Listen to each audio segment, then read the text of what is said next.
Hello friends, Radhe Radhe. તો friends, અમારી ચેનલમાં તમારું હાર્દિક સ્વાગત છે. તો આજે આપણે બનાવવાના છે વરસાદમાં ખાવાની મજા આવી જાય એવા ગરમા ગરમ, બહારથી એકદમ કરકરા અને અંદરથી સ્વાદિષ્ટ મસાલેદાર ભરેલા મરચાંના ભજીયા. આ ભજીયા ખાવામાં ખૂબ જ ટેસ્ટી તૈયાર થાય છે. તો આ વિડીયોને અંત સુધી જરૂરથી જોજો. અને આ વિડીયો જોતા પહેલાં અમારી ચેનલ સબસ્ક્રાઈબ ના કરી હોય તો પ્લીઝ પહેલાં જ સબસ્ક્રાઈબ કરી લો. અને હા, બેલ આઇકન જરૂરથી દબાવજો, તો તમને આવી નવી નવી રેસીપી ઇઝીલી જોવા મળી જશે. તો ચલો હવે રેસીપી સ્ટાર્ટ કરીએ. સૌપ્રથમ આપણે પહેલાં બેસનનું બેટર તૈયાર કરીશું. એના માટે એક બાઉલ લઈ લઈએ. બાઉલની અંદર તૈયાર પેકેટવાળો 1 વાટકી ચણાનો લોટ એડ કરીશું. હવે થોડી હળદર એડ કરીએ, થોડું લાલ મરચું પાવડર, સ્વાદના એકોર્ડિંગ મીઠું એડ કરીશું, થોડો અજમો એડ કરીએ. આવી રીતે હાથની મદદથી મસરીને એડ કરવાનો છે. હવે થોડું બેકિંગ સોડા એડ કરી લઈએ, ચપટીથી થોડો વધારે. હવે બધી જ વસ્તુને સરસ મિક્સ કરી લઈશું. હવે આપણે એની અંદર થોડું થોડું પાણી એડ કરતા જઈએ અને એક સ્મૂથ બેટર તૈયાર કરીશું, ગાંઠ વગરનું. આવી રીતે આપણે થોડું થોડું પાણી એડ કરતા જવાનું છે અને એક ગાંઠ વગરનું સ્મૂથ બેટર તૈયાર કરવાનું છે. હવે જે આપણું બેટર છે ગાંઠ વગરનું પ્રોપર સ્મૂથ તૈયાર થઈ ગયું છે. હવે આપણે બેટરને થોડી વાર માટે ઢાંકીને મૂકી દઈશું સેટ થવા માટે. હવે ત્યાં સુધી આપણે મરચાંનો ભરવાનો મસાલો તૈયાર કરીશું. એના માટે એક મિક્સર જાર લઈ લઈએ. મિક્સર જારની અંદર આપણે 1.5 વાટકી જેવું મિક્સ ચવાણું એડ કરીએ. હવે મિક્સર દ્વારા આપણે ચવાણાને અધકચરો પાવડર કરી લેવાનો છે, ગ્રાઇન્ડ કરીને.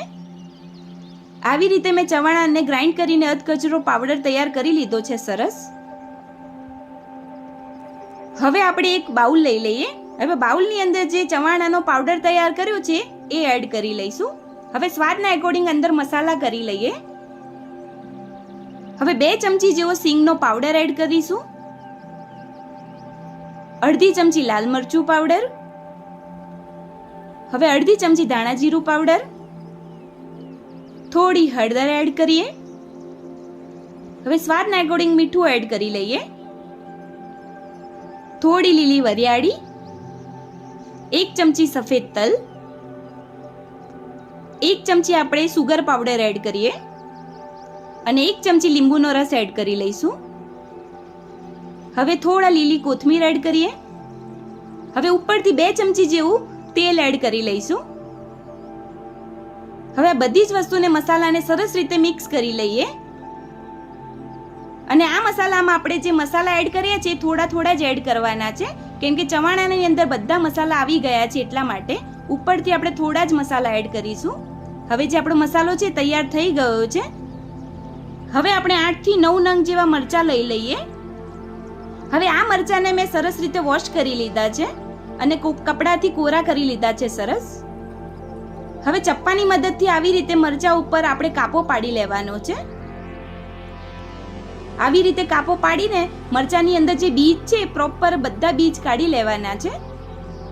આવી રીતે આપણે બધા જ બીજ કાઢી લીધા છે મરચાંમાંથી. આવી રીતે બધા જ મરચાં આપણે તૈયાર કરી લઈએ. આવી રીતે મેં બધા જ મરચાંમાંથી પ્રોપર બી કાઢી લીધા છે અને મરચાંની જે અંદરનું જે બીજ છે પ્રોપર કાઢીને ખાલી કરી લીધા છે. હવે આપણે એને થોડું સાઈડમાં મૂકી દઈએ અને જે મરચાં ભરવાનો મસાલો તૈયાર કર્યો છે એ લઈ લઈએ. હવે જે મરચાં છે કટ કરેલા, એ મરચાંની અંદર આવી રીતે ખોલીને જે મસાલો તૈયાર કર્યો છે એ મસાલો આવી રીતે ભરી લેવાનો છે અને મસાલાને આવી રીતે અંગૂઠાની મદદથી દબાવીને ફિટ કરીને ભરવાનો છે. આવી રીતે મેં મરચાં છે એ પ્રોપર મસાલો ભરી લીધો છે. આવી રીતે આપણે બધા જ મરચાંમાં મસાલો ભરીને તૈયાર કરી લેવાના છે. આવી રીતે મેં બધા જ મરચાંમાં પ્રોપર મસાલો ભરી લીધો છે અને જે મરચાં છે આપણા ભરીને તૈયાર કરી લીધા છે. તમે જોઈ શકો છો મસાલો પ્રોપર રીતે અંદર સેટ થઈ ગયો છે. હવે એને સાઈડમાં મૂકી દઈએ અને જે આપણું બેટર તૈયાર કર્યું હતું બેસનનું એ ચેક કરી લઈશું. હવે ચમચાની મદદથી ચેક કરીએ તો આપણું જે બેટર છે સરસ રીતે સેટ થઈ ગયું છે અને એકદમ ગાંઠ વગરનું બેટર તૈયાર થયું છે. હવે બેટરની આપણે થિકનેસ જોઈએ તો બેટરની થિકનેસ આપણે આવી ઘટ્ટ રાખવાની છે. આનાથી પણ ઘટ્ટ રાખી શકો છો, આનાથી પતલી નથી કરવાની, એનું ખાસ ધ્યાન રાખજો. હવે આપણે એક ગ્લાસ લઈ લઈશું. હવે જે બેટર તૈયાર કર્યું છે બેસનનું એ ગ્લાસની અંદર એડ કરી લઈએ. આવી રીતે ગ્લાસમાં બેટર એડ કરવાથી જે આપણા મરચાંને ડૂબાડતી વખતે તકલીફ નહીં પડે અને પ્રોપર ડૂબીને તૈયાર થઈ જશે મરચાં જે છે. હવે આપણે એક કઢાઈ લઈ લઈએ. હવે કઢાઈમાં તેલ એડ કરીને થોડી વાર માટે ગરમ થવા દઈએ. હવે જે આપણું તેલ છે સરસ ગરમ થઈ ગયું છે અને જે બેટરનો ગ્લાસ છે એ લઈ લઈએ અને આવી રીતે આપણે મરચાંને ડૂબાડીને બેટરમાં ગરમા ગરમ તેલમાં એડ કરી લઈશું. અને મરચાંને સરસ રીતે ડૂબી જાય બેટરમાં એવી રીતે જ આપણે એને ડૂબાડવાનું છે. હવે આ મરચાંને આપણે ગેસના ધીમા ફ્લેમ ઉપર ફ્રાય કરી લઈશું અને મરચાંનું ઉપરનું લેયર ગોલ્ડન અને ક્રિસ્પી થાય ત્યાં સુધી આપણે મરચાંને ફ્રાય કરવાનું છે. અને ગેસનો ફ્લેમ છે આપણે ધીમો જ રાખીશું જેથી અંદર સુધી મરચાં ફ્રાય થઈ જાય. હવે જે આપણા મરચાં છે બંને સાઈડથી ગોલ્ડન બ્રાઉન થઈ ગયા છે અને ક્રિસ્પી પણ થઈ ગયા છે. હવે આપણે એને તેલમાંથી બહાર કાઢી લઈશું. આવી રીતે આપણે બધા જ મરચાંને સરસ રીતે ફ્રાય કરી લેવાના છે. આવી રીતે મેં બધા જ મરચાં તમે જોઈ શકો છો ગોલ્ડન થયા ત્યાં સુધી મેં ફ્રાય કરી લીધા છે. હવે આપણે એક પ્લેટ લઈ લઈએ. હવે પ્લેટની અંદર ગરમા ગરમ ભરેલા મરચાંના ભજીયા સર્વ કરીશું. અને આ ભરેલા મરચાંના ભજીયા ખાવામાં ખૂબ જ ટેસ્ટી અને સ્વાદિષ્ટ લાગે છે. અને આ ભજીયા વરસાદમાં ગરમ ગરમ ખાવાથી ખૂબ જ મજા આવી જાય છે. તો તમે પણ આ રેસીપી ટિપ્સથી એકવાર જરૂરથી ભરેલા મરચાંના ભજીયા ટ્રાય કરજો. ખૂબ જ ટેસ્ટી અને સ્વાદિષ્ટ તૈયાર થશે. તો મિત્રો તૈયાર છે વરસાદમાં ગરમા ગરમ ખાવાની મજા આવી જાય એવા ભરેલા મરચાંના ભજીયા. તો તમને આ મરચાંના ભજીયાની રેસીપી વિડીયો કેવો લાગ્યો એ કમેન્ટ જરૂરથી કરજો. અને વિડીયોને લાઈક કરજો અને તમારા ફ્રેન્ડ્સ ફેમિલી મેમ્બરમાં શેર કરજો.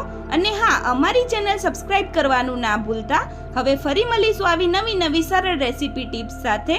રાધે રાધે.